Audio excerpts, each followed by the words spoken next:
Hello everyone, welcome to the living chemistry. आज की video में हम लोग देखेंगे types of transition in organic molecules.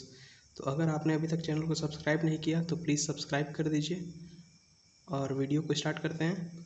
तो ट्रांजिशन कब होता है? जब हम लोग का इंटरेक्ट करता है, जो हम लोग का EMR जो होता है, इलेक्ट्रोमैग्नेटिक रेडिएशन जो होता है, ऑर्गेनिक मॉलिक्यूल पे इंटरेक्ट करता है, तो उसका जो इलेक्ट्रॉन होता है ग्राउंड स्टेट से एक्साइटेड स्टेट में ट्रांजिशन कर जाता है। तो यही कॉन्सेप्ट होता है इलेक्ट्रॉनिक ट्रांजिशन का। तो ये होता है visible region, visible UV visible radiation के कारण होता है। ठीक है, तो अगर हम लोग जनरल देखें, जनरल ऑर्गेनिक मॉलिक्यूल्स का बात करें तो उसमें एक बॉन्डिंग ऑर्बिटल्स होते हैं, एक नॉन बॉन्डिंग होता है, और होते हैं एंटी बॉन्डिंग।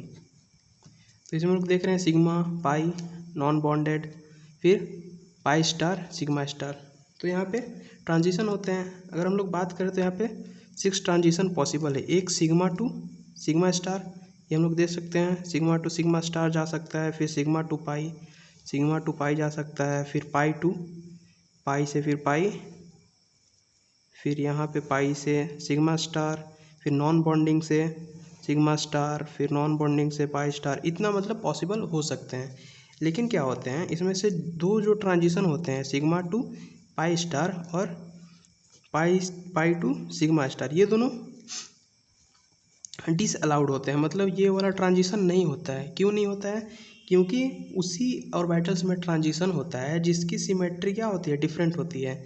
जैसे अगर G टू G अगर ट्रांजिशन होता है तो ये फॉरबिडन होता है, मतलब ऐसा ट्रांजिशन होता ही नहीं है, ये ट्रांजिशन नहीं होता है। म्यू टू म्यू अगर ट्रांजिशन होता है तो ऐसा नहीं होता है क्योंकि फॉरबिडन होता है। G टू म्यू ट्रांजिशन होता है, म्यू टू G ट्रांजिशन होता है, लेकिन G टू G नहीं होता है, म्यू टू म्यू नहीं होता है। ठीक है, तो अब लोग हम लोग देखते हैं कि इसमें से दो तो डिसअलाउड होते हैं, तो 4 हो सकते हैं, एक ये, 2, 3, 4। तो बारी बारी से चारों को देखते हैं। ठीक है, पहला देखते हैं हम लोग sigma to sigma star transition. इसमें हम लोग ऐसे मॉलिक्यूल्स को लेंगे जिसमें सिर्फ सिग्मा बॉन्ड प्रेजेंट होंगे। तो उसमें आ जाता है हम लोग का साइक्लोहेक्सेन आ जाएगा, ये हम लोग का एथेन आ जाएगा, प्रोपेन आ जाएगा। ठीक है, तो ये सब क्या होते हैं, इसमें क्या होते हैं, सिर्फ सिग्मा बॉन्ड होते हैं। तो जब हम लोग बात करते हैं इसमें सिग्मा से सिग्मा स्टार में ट्रांजिशन होता है, मतलब इलेक्ट्रॉन अपने होमो से कहाँ चले जाते हैं, ल्यूमो में चले जाते हैं, ट्रांजिशन करते हैं। ठीक है, तो अच्छा हाँ, एक बात बता दूं आपको, ये जो लेमडा होता है, मतलब जो वेवलेंथ होता है, वो इन्वर्सली प्रोपोर्शनल होता है एनर्जी के। मतलब अगर किसी ट्रांजिशन में एनर्जी ज़्यादा लगती है तो वेवलेंथ का वैल्यू क्या होगा, कम होगा। ठीक है, तो अगर हम लोग सिग्मा बॉन्ड का बात करते हैं तो वो स्ट्रॉन्ग बॉन्ड होता है, तो उसमें ट्रांजिशन कराने के लिए हम लोग को एनर्जी क्या चाहिए, हाई चाहिए। मतलब वेवलेंथ कैसा होगा, लो वेवलेंथ होगा। तो ये जो ट्रांजिशन होता है वो लो वेवलेंथ पे होता है, 125 टू 135 नैनोमीटर्स में होता है। ठीक, और ये जो ट्रांजिशन हम लोग का होता है वो वैक्यूम UV रीजन में कराया जाता है, क्योंकि वैक्यूम UV रीजन में कराने का एक इसका ये रीज़न होता है कि जो ऑक्सीजन होता है एयर में वो एब्जॉर्ब हो जाता है। बिलो 200 नैनोमीटर अगर हम लोग इसका ऑब्जर्व करते हैं, स्टडी करते हैं, तो ऑक्सीजन जो होता है एयर का वो एब्जॉर्ब हो जाता है। और यहाँ पर हम लोग देख सकते हैं कि जो CC बॉन्ड होता है वो CH बॉन्ड से वीक होता है, तो हम लोग को CH बॉन्ड में ट्रांजिशन कराने के लिए ज़्यादा एनर्जी की आवश्यकता होगी, मतलब वेवलेंथ क्या होगा उसका, कम होगा। फिर दूसरा देखते हैं हम लोग non bonding to sigma anti bonding transition. इसमें हम लोग ऐसे कंपाउंड्स देखेंगे जिसमें सैचुरेटेड होगा, मतलब अब कंपाउंड कैसा होगा, सैचुरेटेड होगा, और उसमें लोन पेयर होगा। तो लोन पेयर कौन कैरी करेगा, हेटेरो एटम्स, जैसे कि हो गया हमारा ऑक्सीजन हो गया, नाइट्रोजन हो गया, सल्फर हो गया और हेलोजेंस, इसके पास लोन पेयर होता है। तो इसमें sigma pi sigma anti bonding ये भी ट्रांजिशन होता है, लेकिन हम लोग को मेनली ये देखना है, तो ये दोनों होता है। इसके साथ साथ sigma to sigma anti bonding भी ट्रांजिशन होता है। और ये जो एब्जॉर्प्शन बॉन्ड अपीयर्स जो होता है वो longer wavelength at near 180 to 200 nanometer के वेवलेंथ पे होता है।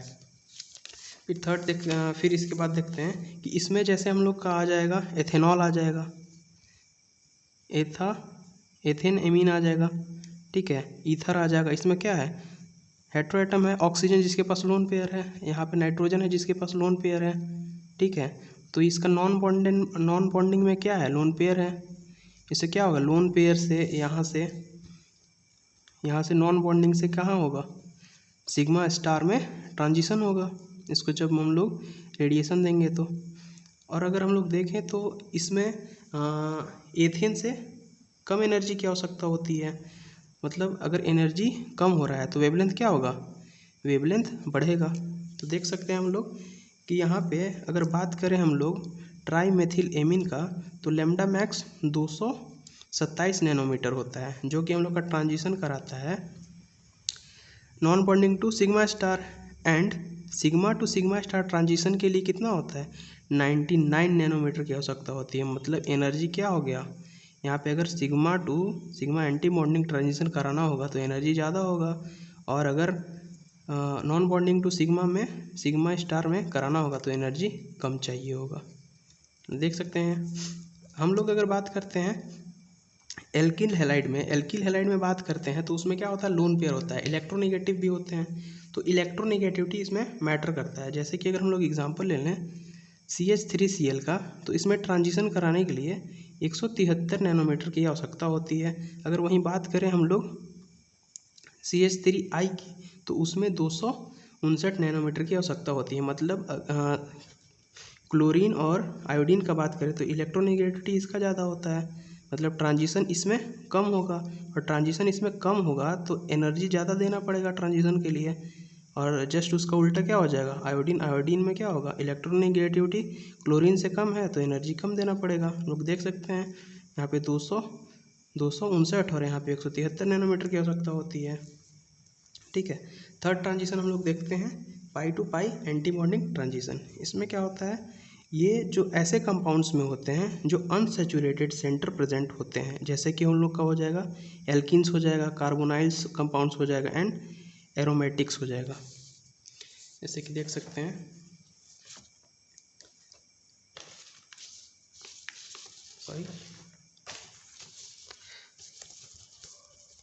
यहाँ पे हम लोग दे सकते हैं this transition can principle occurs, जिसमें हम लोग का क्या होगा, पाई इलेक्ट्रॉन होगा, उसी में तो होगा। जैसे हम लोग देख सकते हैं 1,3 ब्यूटाडाइन का एग्जांपल ले सकते हैं, इसमें कॉन्जुगेटेड पॉलिन्स देख सकते हैं, इसमें बेंजीन देख सकते हैं। इसमें क्या है, अल्टरनेट डबल बॉन्ड जुड़ा हुआ है, तो इसमें क्या होता है, pi to pi anti bonding transition होता है। और अगर हम लोग एनर्जी लेवल का बात करें तो उससे कम होगा, सिग्मा से सिग्मा स्टार जो ट्रांजिशन होता था उसका एनर्जी ज़्यादा होता था, लेकिन इसका कम होगा। पाई टू पाई एंटी बॉन्डिंग का एनर्जी क्या होगा, कम होगा, और एनर्जी कम होगा मतलब वेवलेंथ बढ़ेगा, वेवलेंथ क्या होगा, इंक्रीज होगा। देख सकते हैं यहाँ पे हम लोग, इसमें भी सिलेक्शन रूल फॉलो करेगा, बिना सिलेक्शन रूल के इसमें ट्रांजिशन नहीं होगा।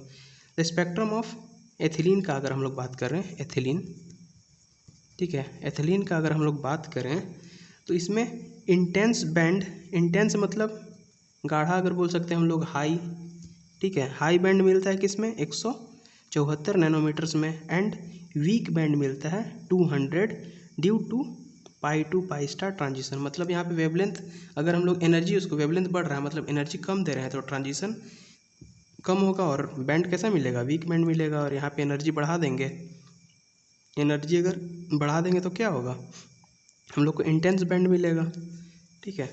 फिर यहाँ पे हम लोग देख सकते हैं alkyl substitutions of the olefin, मतलब ओलिफिन में क्या करते हैं कि जो सब्सटीट्यूशन कर देते हैं उसमें और एल्काइल ग्रुप जब जोड़ते जाते हैं तो ठीक है, moves the absorption to the longer wavelength, तो लॉन्गर वेवलेंथ के साइड वो क्या करता है, मूव कर लेता है। इस इफेक्ट को हम लोग बोलते हैं बेथोक्रोमिक इफेक्ट, या फिर रेड शिफ्ट बोलते हैं इसको।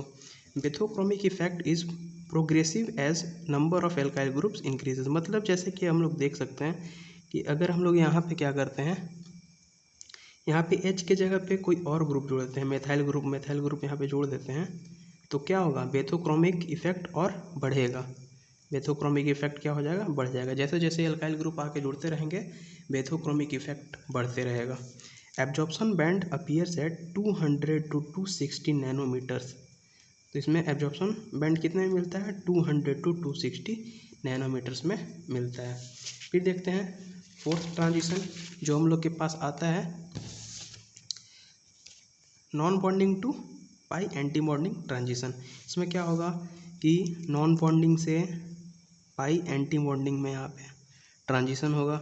यहाँ पे pi to pi anti bonding में ट्रांजिशन होता है इसी के साथ साथ, मतलब non bonding to pi anti bonding में तो होता ही है, साथ में से pi to pi anti bonding भी होगा।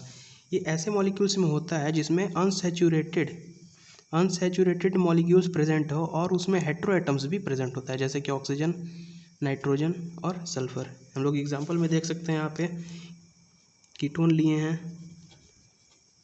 यहाँ पे एल्डिहाइड लिए हैं, यहाँ पे हम लोग एसिड भी ले सकते हैं, एसिड कंपाउंड, उसमें भी ऑक्सीजन है, मतलब जुड़ा हुआ है, हम लोग का हेटेरो एटम जुड़ा हुआ है। तो इसमें क्या होता है, non bonding to pi anti bonding transition होता है, ठीक है। This transition involves least amount of energy then the all transition, क्योंकि यहाँ पे क्या होता है, एनर्जी गैप कम है तो एनर्जी कम चाहिए होगा ट्रांजिशन कराने के लिए, इन कंपैरिजन टू अदर में हम लोग देख रहे थे कि ज़्यादा एनर्जी चाहिए था, लेकिन इसमें सबसे कम एनर्जी लगता है, ठीक है।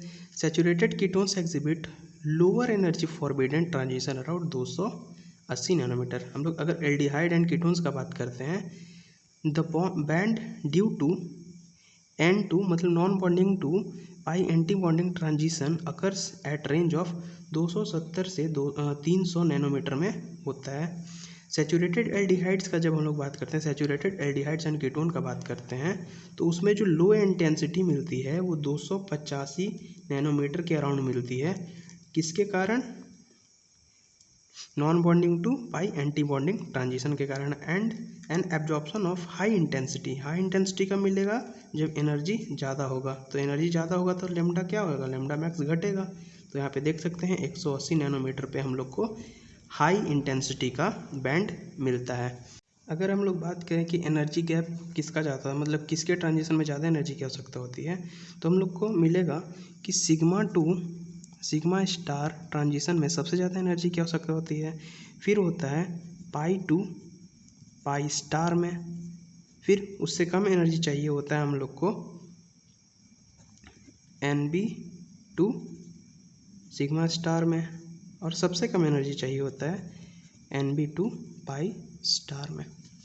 तो ये हम लोग का कंक्लूजन निकल के आता है कि सबसे ज़्यादा एनर्जी की आवश्यकता होती है सिग्मा टू सिग्मा स्टार, फिर उसके बाद पाई टू पाई स्टार, फिर उसके बाद non bonding to sigma star, फिर सबसे कम एनर्जी की आवश्यकता होती है non bonding to pi star. तो अगर आपको वीडियो पसंद आया तो वीडियो को लाइक कर दीजिए, और अभी तक आपने चैनल को सब्सक्राइब नहीं किया हो तो सब्सक्राइब कर दीजिए, और ऐसे ही वीडियो बाद में भी आते रहेंगे। सो अभी के लिए थैंक यू, धन्यवाद।